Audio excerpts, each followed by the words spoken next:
Yéman salaamaaleykum Baye comme d'habitude rek je m'appelle Mouhamadan Fall alias Dimi Fadam borom lu xew TV tey nag maa ngi pàddu waa seet si benn waay bu tudd DJ Taf ku xamul DJ Taf ku nekk dégg nga ko di ko nuyu di nuyu waa Padoa yëpp di nuyu tamit ko salle bi ma nekk nii muy salle de xool coiffeur bi ma nekk nii quoi lu booy bu tudd sax Mama Dia cité Mama Dia ah cité impôt domaine rang muy cité impôt domaine fii si Padoa xaar nu nuyu teg ko DJ Taf maa ngi lay nuyu. ñu ngi ziar Dimi. maa ngi lay bëgg baax grand bi. doolu bëgg. oui sama grand ngi nii. mais affaire bu graaw ah. waaw affaire bu graaw waaw ku ma yàgg invité ay dof nday invité artistes yëpp ni ko yàgg a jàppale rappeurs yi te ñu dama mujj tey xool gisandoo ko si gen bi dafa gedd wala je ne sais pas mais DJ Taf Baye lu xew. bàyyi mu nuyoo ba pare. waaw ba pare comme ni nga ma doon def. waaw. mais maa ngi ziar ñëpp di bëggee waa. lu xew TV lu xew TV. xam naa ne bëri bruit TV lañ ko waroon def parce que bëri na bruit trop. bëri na bruit moom waaw di bëggee borom télé bi di bëggee ñëpp gars yi di ma seetaan bu baax a baax. di wax ne 10 000. 100 000 personnes invité nañ ma kenn amuma yow rek nga ñëw nii rek am ma. billaahi c'est grave. billaahi dama waxoon ne balaa may def télé wala balaa may def dara. damay bàyyi animé ba pare. su ma bàyyee si laay parce que li ma nar a wax dafa bëri. li ma nar a dénoncer dafa bëri mais xajul ci émission bi. waaw parce que j'ai beaucoup à dire. ci rap Galsen mais xam naa ne xaju fi. dëgg la sa question sànq bi nga wax léegi bi nga wax daw ma bàyyi ma maa ngi fi. waaw hip hop bi moom maa ngi ci yàgg naa si te du ma ci génn léegi xanaa ma retraité te mooy retraité ñëpp koy xam. instant bii waaw ban télé nga nekk. maa ngi Africa 7. Africa 7 laa waaw fa nga nekkoon sax. fa laa nekkoon télé bi après gars yi jaay ko ma stand by xam nga waa CNN jënd ko. waaw mu nekk CNN Africa 7. respect à CNN waaw gars yi waat ma Africa fa 7 waaw ma nekkaat fa. ba léegi maa ngi foofu di def émission quoi. DJ Taf tamit ñu gis le temps yi passé si affaire Pape Alé Niang li mu jël parce que ñëpp xam nañu RTS 1 moom mooy télé national bi xam mooy télé Sénégal. Pape Alé Niang elo ko mu jël ñoo nga xam te ne ñoom yeloon nañu métier bi maanaam DJ mu jël ñoo xam te ne mais kenn xamu leen yow la nga gisoo loolu ndax gis naa ngay def ay quelques révélations di wax si Pape Alé Niang quoi bu man sax da mujj siisu waaw yow saxaar si loolu quoi. waaw si lu tax ma def loolu ba may def sama émission ak JBS si laa def benn affaire bu ndaw après gars yi daggate ko def ko ay TikTok def ko fépp. man maa ko wax parce que dama toog télé mooy fête de la musique. waaw fête de la musique waaw fête de la musique dañuy wax dañuy delloo njukkal hip hop. waaw man loolu laa déggoon. waaw hip hopeurs yëpp nekk fa am na ñoo xam ne sax nekkuñu foon mais ils m'ont appelé y a beaucoup de rappeurs yoo xam ne def nañ grand théâtre def nañ génne nañ album oo nañ ma parce que dañ tegoon man maa ngi ci biir man leen nekkuma ci. ñu ne ma lu tax oo ñu leen ci affaire bi. après si laay doog a gëstu xam ku koy def ak yëpp. yow conseil bi kon yëgoo ko woon quoi. non yëguma ko après laa ko daw ma sax maa ngi sama kër toog. parce que fête de la musique ñun yàgg nañ ko fêté mais depuis des années. ba Macky Sall nekk fii kenn fêtéw ko. te loolu c'est avec plaisir ñi delloo njukkal hip hop bi. mais j'ai vu toog sama gàlle. di caayin di seetaan. gis benn koo xam ne vraiment day def mbalax. mu téye micro bi di yéegal gars yi loolu garaawul sax. mais semaine bu si topp laa toog gis mu def plateau rappeurs yi toog te delloo njukkal hip hop la ñu wax. te gis naa fa tam ay gars yéeg comme Jaco mais defu fa minute kii yéeg def fa minute. ak femme bu pota boobu. yéeg waaw xam nga ñoo xam ne xamuñu hip hop. borom taatu neen boobu. waaw non xam nga ñu xamul hip hop ñoo fa nekkoon. loolu rek moo tax ma ne Pape Alé Niang gis naa ne recruté gul jëlagul. ma ne ko bu fekkee ne da nga nar a def hip hop.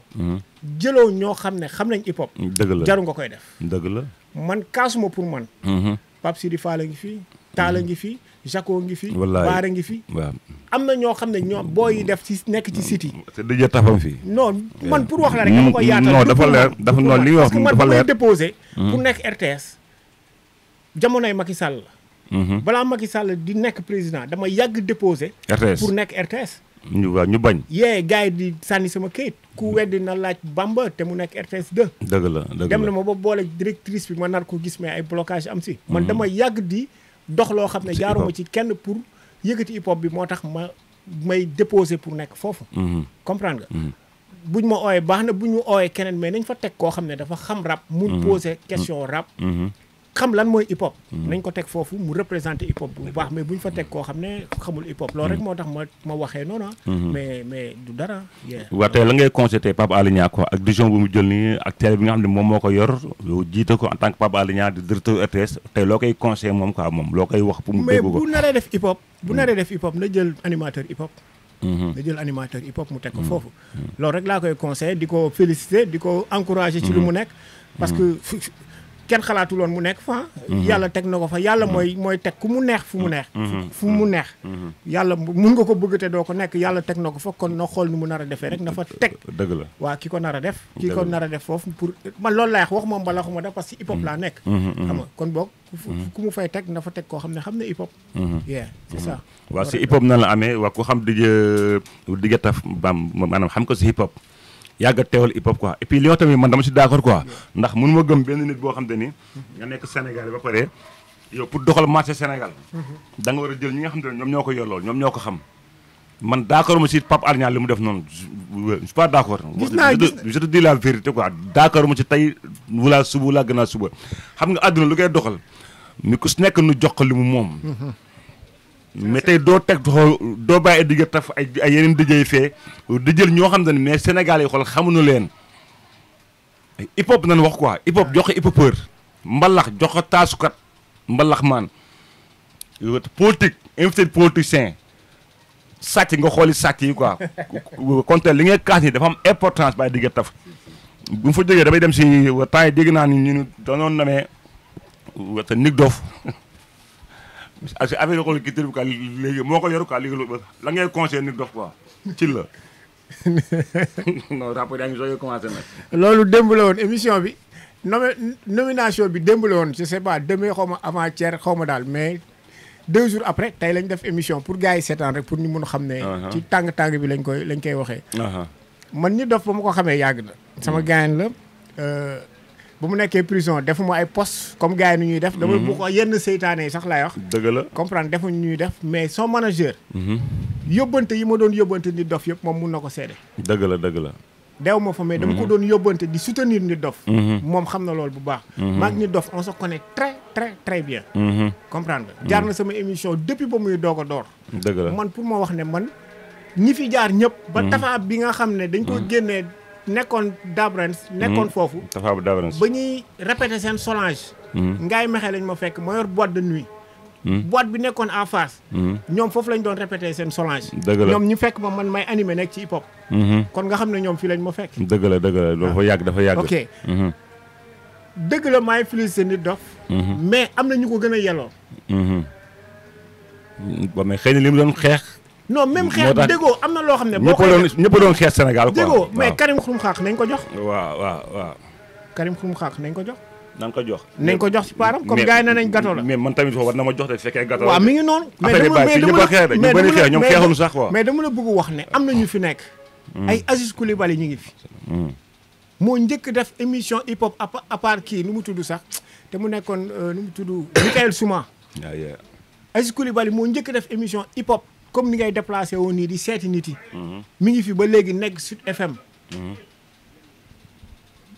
ay Coco Jean mi ngi fi dëgg la de ñi fi nekk toog ñoo bëri ñoo xam ne mun nañ doxal culture bi la culture ne marchera jamais tant que dellawuñu njukkal grand yi ñu xam yoon bi dëgg-dëgg loolu dama la koy wax léegi nag am na loo xam ne déggoo li ma war a wax dafa bëri dëgg la mais gis nga culture Sénégal surtout musique bi ñu nekk nii depuis 2010 ba ma nekkee 7FM ba léegi rajo maa ngi koy wax ça ne marchera pas te du marché léegi lu leer laa lay wax nii mais est-ce que gisoo affaire bi non est-ce que du jur affaire de clan non clan lay jur parce que ndax mënu jóge ci Tafa non moom laa la non foofu la clan bi commencé mënu jóge ci Tafa ba pare dal seen Nick Doff léegi nag ñu ngi xool ndax ñu jubóog Nick Doff daan si gis seen bopp déggoo lu ma la wax nii wala ñu xooloog Nick Doff daan si gis seen bopp duñ ci gis seen bopp affaire bi clan la depuis Tafa ba mu fi nekkee ay copains ñoo ko jël Taf mënu fi nekk di rap jékki-jékki bàyyi rap dem France dugg ci mbalax bi jël Viviane di def affaire da mbalax jaaxle ci mbalax bi ñëwaat ndangu hip hop bi si kaw gars yi parce que dafa am ay copains yu placé ci kaw ñun xam nañ nu mu demee affaire de ëppante doole la dëgg la yee Taf ñëw fii parce que am na ñu nekk ci kaw man maa ko wax Taf suma gaañ la mais am na loo xam ne gars yi ñoo ko ñemewul wax man benn animateur benn amul kenn ku ma neexal amul kenn koo xam ne moo may fayal sama courant. lépp lu ma maa ko ñefeel sama bopp musuma fi nekk kenn di ko neexal di ko maram taatam non non non. gars yi dañuy wax ñu dëgg ñu dëggoo ngi seen roq toog dëgg la. yee man dama am beneen métier boo xam ne du animation ay métier la am. ay métier du benn métier la am. man fa laa leen ëppalee chance. moo tax concert bu ñu ma invité wul du ma fa dem. ku ma boolewul say affaire du ma fa dem mais munuñu xam hip hop ba raw ma munul nekk. waaw Sénégal de. déggoo lu mu wax fii kenn munu fi xam hip hop ba raw DJ Taf li ma xam ak li ma fekkewuñu genn wàll bi. dëgg la. te buñ ko weddee rek nañ ma ñëw fekk si ñu xool. dafa leer. comprendre nga clan bi ak musique bi du mus a changé. rap bi du dox. tant am na loo xam ne nekkuñu ci. dañu war a bàyyi naafeq yi. mais ñun léegi ba nu ñuy def léegi ba hip hop bi changé. non du changé booy bu bëgg rap na dem uti métier. rap bi nga def ko 3e bagage. loolu dama koy wax te yàgg naa ko wax. parent bu ci gis doomam nag mun na am chance nii mu génn ci même boo ci génnee du dox ani dip ani gars yi. machine tar na de. gars yi uti leen liggéey parce que musique bi culture bi fii tant que yaataluñu culture bi. saa yi da ngeen di perdre seen temps rek lu leer laay wax. waaw tey Nit Doff mi ñu jox affaire bi tey moom loo koy conseil quoi. mu xool nu mu koy liggéey rek comme moom. yàgg na ci affaire yi mu xool kan lay côtoyer mu xool nan la koy liggéey rek mais. man dama koy fil sama gars la parce que hip hop bi ñi fi nekk. war nañ ñun ba nekk am député ci biir. waaw si yoon. ñun war nañ ba am député ci biir assemblée. waaw am place wax dëgg yàlla loolu dama ko yàgg wax parce que rappeurs yi ñooy xeex. déggoo lu ma wax dama ko yàgg wax rappeurs yi ñooy yàgg xeexal ñëpp rappeurs yi ñooy campagne ñëpp rappeurs yi ñooy sacrifice seen bopp xool pour saaga nit bu dem kaso ana Karim Xurum Xaaxar man 2000 problème rek man ñaata yoon laa jaar kaso. ñaata yoon la ma tëj. lépp man sama paa sama mère lépp xoolal kaso la fekk man bi ñuy dee ndax Sénégal mais xëy na lu sotti am borom. waaw lu sotti am borom te Nit Doff maa ngi lay félicité si affaire yi mais teewul nag man su ma bëggee wax dëgg man dama lay wax dëgg loolu na nga ko bàyyi sa xel bu baax a baax amul ministère nga nekk amul président nga nekk man lu ma bëgg tegal dama la koy tegal mu leer naññi mais maa ngi lay félicité d'abord ndax jox nañu ko rapport jox nañu ko waxtaan mbalax man loolu xoolal sama fierté la quoi waaw la ngay waa mais gën a ñaax Nit Doff rek mu taxaw ko taxawaayam mu bañ a am affaire de kumba am ndey ak kumba amul ndey. mooy li ma wax rek. gis nga affaire bi yombul. affaire yi yombul toujours il faut ngay dellu ginnaaw. il faut ngay xool ñi fi nekkoon. lu tax nan la affaire bi doxee woon. comprendre nga pour nga doxalee ko noonu. il faut mu toog xool mais di ko ñaanal nag mu réussir parce que bu réussir suñu réussir la comme lu wax chaque jour. gars yi nañu bàyyi jomaay bu réussir Sénégal moo réussir. dëgg la de ñu bàyyi jomaay bu perte ñun ñoo perte. kon dañ koy ñaanal. mu réussir. kese. fii ku fi nekk ku ñu fal benn affaire. même bu ko nit yi buggul. dañ ko ñaanal mu réussir. dëgg la waaw mais nag taxul ne mooy li nga ko waxee suñu naree wax dëgg dañ koy wax. waaw parce que ñun kenn neexul ñu xam nga ñun du ma plombier. su ma doon plombier ci affaire ndox lay wax. du ma leneen. hip hop bi la ñu nekk hip hop la ñuy wax kon ci hip hop bi dama ci am droit kaas. parce que dama cee yàgg. dëgg la waaw buñ ma si kaasee bañ tëj ma sax parce que dañ ma war a kaas. ba ñu tëj ma parce que si lu ma nekk la. jàmm nga am lu ma nekk la. parce que gars yi naan ma non Pape Alé Niang waroon wax lii lu tax du ma wax loolu. si Pape Alé Niang ba nit kese la li ma wax si Nit Doff wax ci gars yi dama ko war a wax. Pape Alé Niang nit kese la day juum da koy wax dëgg waaw donc mooy directeur ETS mais teew bu juumee da nank da nga juum rappeurs yi foo nga laajoon seen avis seen xalaat mais dama lay wax benn affaire foo ma wax tuuti am na rappeurs yoo xam ne dañ ñàkk fayda de man du ma rappeur kii def émission mbalax di ma invité ma fay dem est-ce que xam nga loolu man non si yoon war ma dem de man su ma doon rappeur musuma ko def de xaar ma wax la benn affaire su ma doon rappeur kuy def mbalax du ma invité may dem si yoon su ma doon rappeur bu toog ci émission kii di def du ma dem waaw du ma dem man loolu du ma ko def te am na rappeurs yoo xam ne ñi ngi fi. yàlla may leen ba ñu am sponsor. ba ñu amee sponsor yeneen affaire la ñu seeti bàyyi ñoo xam ne ñoo leen teg ci yoon bi. bëri nañ fi dëgg la si hip hop bi. bëri nañ fi de. c'est vrai xam ay muy baara muy gars yi ñëpp a leen jàppale. mais ba ñu amee lu ñuy am sponsor yu mag yi dañ fi bàyyi ñëpp. te foofu lañ naroon delloo pour dooleel ñu ñun. mais dooleel ñu te Pape Sidi sax moom ay temps da doon jël hip hop yi mais léegi dafa dem ba génn si affaire hip hop. mais dafa xam ne doxul. c'est vrai te moom tam day daw dépense day joxe te dégg yàgg naa ko wax nee naa ku si am doom am jabar am kër saa yi di nga wuti leneen. dëgg la moo tax ma ne la musique bi. culture bi du dox ku ci nar a dugg na wuti beneen liggéey. dëgg la xool kilifa bu yaanaama tamit xool fal nañ ko benn poste te grand théâtre waaw gars yi daal non hip hop bi man xam li ma jaaxal mooy après nan lañ war a dundee quoi rappeurs yi xam naa affaire de clan la ñuy dundee clan groupe bi mais comme li amul ci fête de la musique bi après extra leneen passé la ngay wax kilifa bu Y'en kilifa xanaa foofu xanaa mu def ko saalu hip hop rek. waaw saalu hip hop di comme ci rab bi la dund ba yàlla may ko lu mu koy may. waaw jóge Kaolack xoslu sonn. ñëw ba am ñu fal ko pour mu yor grand théâtre. waaw xanaa mu def saal bi saalu hip hop. salle de hip hop waaw comme ñun di organiser loo xam ne di ko oyofal. rappeurs yi waaw ñu amaale benn kase sax tuuti. waaw bu ko defee rek mu baax man de moom sama gaañ la moom tam. borom baax la maa ngi koy nuyu à passage. vraiment maa moom sama gaañ dëgg la moom man ñu fi nekk ñëpp samay gaañ lañ. ñëpp muy ancien yeeg muy booy yu bees yeeg muy ñëpp man samay gaañ. yow yaa baax nag yaa baax gars yi di ko ñaanal ci lu mu nekk tam na oyofal affaire yi pour rappeurs yi rek. waaw surtout pour rappeurs yi mooy lu muy wax rek. parce que benn rappeur mënul def benn yoon grand théâtre génnee ci benn 6 millions 7 millions fay lu muy fay mu des ko 4 millions ba pare ñu ne rappeur bi borom xaalis du borom xaalis 4 millions chaque année soo si defee li ñu ciy def 4 millions du xaalis. du xaalis de waaw xaalis de. kon rappeurs yi war nañ mun def foofu ay 3 4 concerts. yoo xam ne xam nga culture bi dox tuuti. xam naa j'espère que kilifa dina ci bàyyi xel bu baax a baax. incha allah gars yi xam nga jox leen salle bi suñu paree fay moitié salle bi dox tuuti parce que c'est pour le Sénégal bu ñu ko tëjee day maxe rek. waaw mais fond 1 milliard yooyu ñu teg noonu si table bi pour les rappeurs. loolu kan moo ko nar a séddale. man loolu moo ma jaaxal mais man xaalis boobu ñu génne fond boobu. pour artistes yi mais 1 milliard moom xam naa ñëpp xañ nañ si quoi. waaw mais fond boobu kan lañ koy jox. man mii di wax ak yow ba ma nekkee ci bagage yi ban année la. ba ma amee sama NINEA sama affaire yi ban année la. yàgg na de. est-ce que mus naa laal fond. musuma laal fond xaw ma luy fond xaw ma fond nu mu mel. man de benn la mus encaissé 500000 bi ma nekkee rapport ba léegi. non man musuma xaalisu hip hop musuma si encaissé. benn la mus encaissé. te ñun ñu ngi def vidéo chaque fois man damay def ay vidéo freestyle di jàpp man li may def ci vidéo lu may def ci musique lu may def ci bagage yi. déggoo li mu wax nii nañ teg animateur yëpp teg leen ak man ñu xool kan moo ci ëpp bagage bu ñuy def. dëgg la de di jëtaaf. di maye di defaral nit yi kan déggoo. ku ci am fit rek na ñëw. waaw comme animateur comme man na ñëw ñu xool. ñu baatal comme ni ko gars yi di waaw. ñu xool ñu baatal ñu xool kan moo mun. ci liggéey hip hop bi. ak kan mooy dundal hip hop. kuy DJ bi dafa leer de. waaw fekk naa la concert ba sonn ak télé tamit. waaw wax dëgg yàlla quoi. te lan ngay conseil rappeurs yi quoi hip hop Galsen tey ñoom loolu leen wax quoi ñoom. en tant que animateur hip hop Galsen. waaw nañu liggéey rek. nañu liggéey 10 000 nañu liggéey uti métier.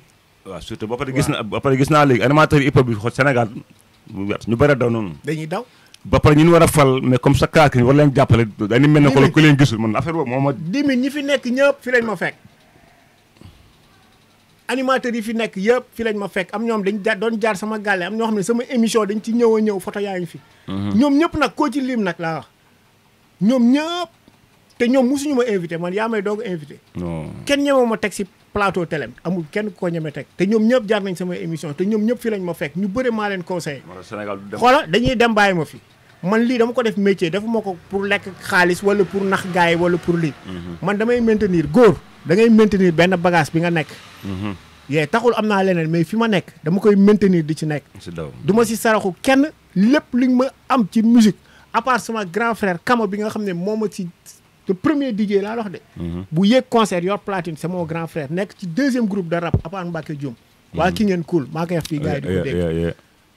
man kooku moo ma def DJ. moo tax ma nekk si nekkuma loo xam ne dama ñëw rek bugg ci nekk nii wala non dama ci nekk depuis xale. kon dama koy téye di ko maintenir ba jour bi may bàyyi di retraité sama bopp sama jabar sama doom samay famille sama yaay sama xarit yëpp d'accord nañ ci li ma nekk. te góorgóorlu naa ci ba fii kon dama ciy góorgóorlu parce que yàlla mi ngi ma ciy suturaal. waaw ñu bëri nag teg nañ ni si laay morning mais dama am beneen liggéey boo xam ne mi ngi ci ginnaaw. yeneen liggéey waaw. moo tax ma nekk si sama premier vidéo Ndongo lamb ji la. Ndongo clip bi waaw.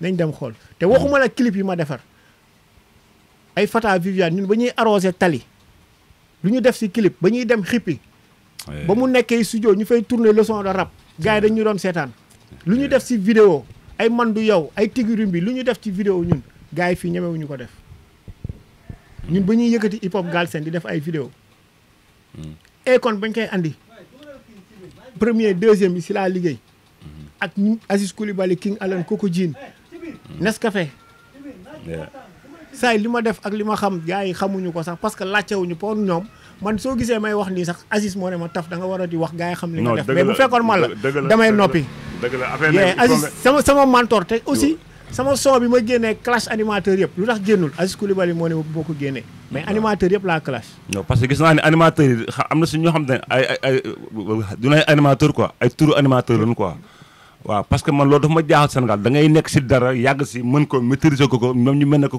ku la gisul wala ku la xamul. di wax si DJ Boubs rap moo ko may lu mu am Bougane rap musique. ñi nga fi gis ñëpp am télé. musique bi moo leen may. mais nangu ñu jël def émission rap seen télé laaj lu tax. c'est vrai. te ñoom ñëpp déposé naa fa ñoom ñëpp dem naa fa. ñu aju. mais ñoom la rek ñoo fa naajaa mais taxul na ñun ñi ngi dund lu ñuy dund. saa yi waaye ñun ñi ngi dund lu ñuy dund. te hip hop bi saa yi mooy lépp ah. waaye loolu moom dama koy wax bu leer ci bopp gars yi. non affaire bi day na waar quoi te lii ñaaw na trop quoi en tant que rappeur en tant que DJ en tant que hip hopeur. wante Sénégal daal ñoom dañuy lekkante ku nekk sa intérêt ngay xeex moo tax man loo tax man man bokk ma benn mouvement bokk ma benn association bokk ma si benn genre clan man je travaille seul ak population bi lu population bëgg laa bëgg te faruma fenn nag ku yaakaar yow laa faral sa bopp ngay nax rek faruma fenn ànduma ak kenn je suis là avec le peuple dëgg rek da ngay jub warang muy gaaw jubóo yat bi dal la sama làmmi nag laa yor te maa ngi ndeyu Sénégal demoo fenn lu fu waay def mu nu weng buñ ko waree wax dañ koy wax yàlla moom dëgg te dëgg mooy jëkk te mooy mujj ndax ku la xaqul kan mu ran ñu digga taf temps yi passe ñu gis te Diomaye def benn discours bu rafet di wax ak benn labbe xam ne ñun xaw weta français ñoonu moom ñun ba léegi ay jaamu ko tubaab la mu def benn discours maanaam di wax maanaam la moo tax ñun mënoon am sunu religion bopp sunu concert bopp quoi mais souvent nag ba Sénégal lépp luy xew rek xool France lay jógee wàcce ba fii quoi lépp lu français yi bañ ñun tamit ñun dañ ko bëgg bañ quoi te France ak Sénégal bokkul nga te France xool restaurant yi ak góor jigéen ñooy nekk foofu doo dóor benn góor jigéen maanaam xool constitution yi bokkul te réalité yi bokkul ñu gis nag après benn labbe génn di tontu Sonko ba am sax beneen labbe bu génn sax attaque labbe boobu ñu ne chrétien ñoo bokk ndey ñoo bokk bàyyi quoi xam nga tooñ moom du gaat ndax boo jàngee xool qul yaa kaafiruuna laa a'budu maa ta'buduuna wala antum a'buduuna maa a'budu wala ana a'budu maa a'budtum wala antum a'buduuna maa a'budu lakum diinukum nga xam ne diine amul tooñ ku nekk ak sa diine wa tey boo demee Inde bi Inde am na 1500 diine ku nekk li nga gëm ñii xar nañu gëm ñii mbaam ñii xuux ñii fokoceer ku nekk li nga gëm mais tey la ma tax ñoom français chaque fois léegi ñoom lépp lu ñu am rek wala lu leen métti rek il faut ñu buux ci Sénégal quoi ñun ñu appuyer ci loolu quoi. est-ce que du lu ñu coloniser. waaw loolu mi ngi ci. deux fi may waxee sax moo grave parce que wax nga ko ba pare. nga ne ñun ak chrétiens yi. ñoo bokk ndey ñoo bokk baay ñoo bokk baay. te gis nga loolu noonu. gisuma ku koy jaxase def fii Sénégal. doomu aadama bu mun jaxase affaire boobu déggoo lu mu leex nii. gisuma ko parce que lu ñoom sëñ Touba d'accord. lu Alaaji Malick d'accord. lu Baye Niass d'accord. lu Limaamu Laay d'accord. saa ñun munuñu ci dara de. waa ngi sax ne xaritu labbe. déggoo lu mu leex nii. lu ñooñu d'accord teg fi Sénégal xeex pour Sénégal ñun ñu ne dañuy ñëw pour jéem a def ni saa yi ku ko bàyyil ku ne. saa yi di nga sonal sa bopp de gis nga loolu ñu wax ci école yi. nañ ko bàyyi ñu yor école mooy li ma doon wax sànq.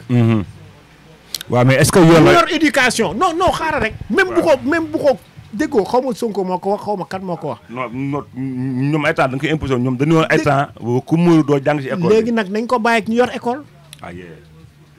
éducation bi yor école. ñoom nañu gérer loolu.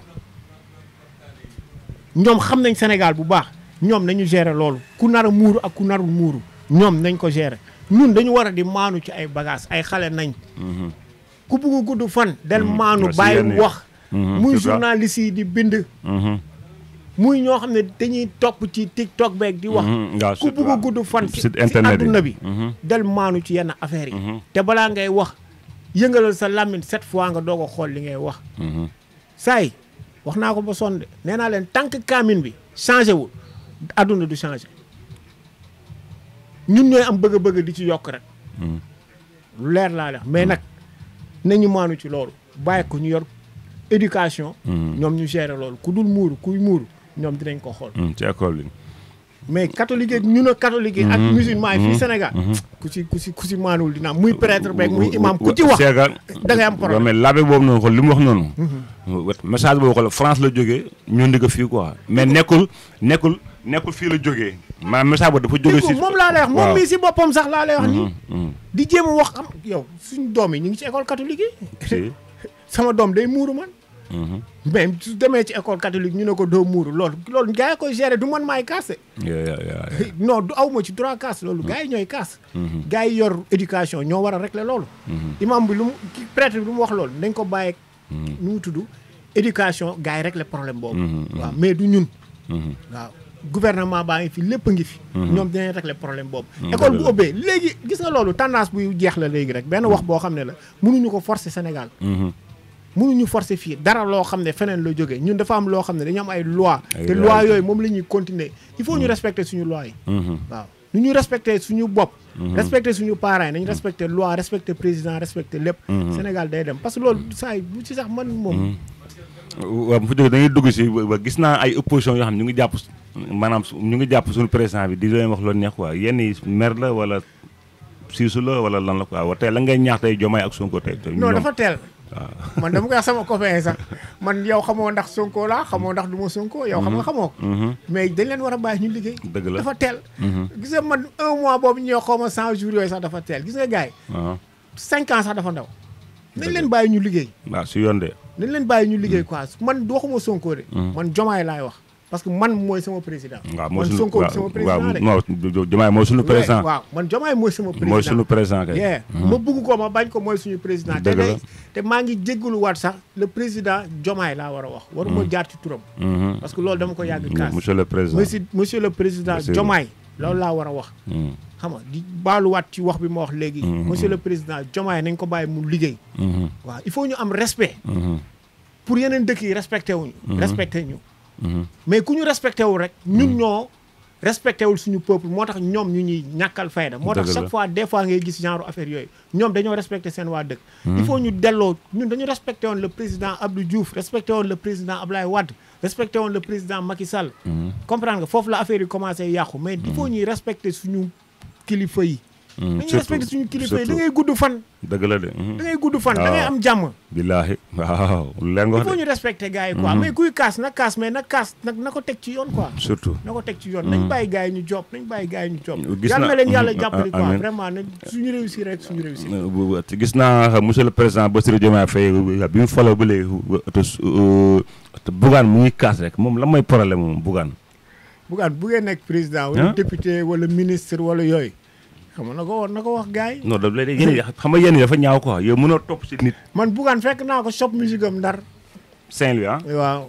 maa ngi koy wax mu dégg ko. maa andi cassette pour mu jox ma instrumental.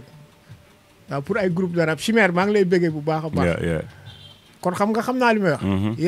nee na moom montre am 8 millions lay jar man sama bos bi 10 millions lay jar. moom nee na montre am xoolal mënu si tayle kër. waaw man mun nga si tayle ay kër bi ay 3 kër. non pour wax la ku mu neex lu mu neex mu wax rek quoi. mais neexul ba neexul nag dafa neexul ba neexul bu ñu wax dee dëgg.